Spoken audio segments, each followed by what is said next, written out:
చరణ్ ఏ cinema release అయినా తనకు phone చేస్తాను. హ్మ్.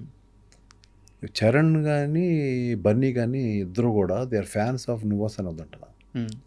ఆ టైంలో అల్లు అర్జున్ నన్ను వచ్చి ఆ ఫిల్మ్‌కి నన్ను ఎందుకు కన్సిడర్ చేయలేదండి. హ్మ్. అప్పటికే నేను సక్సెస్‌ఫుల్‌గా ఉన్నాను గదా! హ్మ్. నన్ను ఎందుకు పెట్టుకోలేదని అడిగాడు ఓ రోజు. అబ్బా! ఆ! అడిగితే ఫ్యాసినేట్ అయిపోయానండి ఆ సినిమా చూసి. అంటే నేనన్నాను, బన్నీ నువ్వు రఫ్ అండ్ టఫ్‌గా ఉంటావు. హ్మ్. నువ్వు అలాంటి హీరోయే అవుతావు. హ్మ్. నీకు ఒక ఎకరం పండించమంటే 10 నిమిషాల్లో పండించేస్తావు. ఓకే. నువ్వు ఎక్కడికో ఫారెన్ ఎళ్ళావు. అక్కడ నుంచి తిరిగొచ్చావు అనే యాటిట్యూడ్‌లో నేను I am not able to see you. Hmm. అందుకనే ఆ అబ్బాయిని పెట్టుకున్నాను.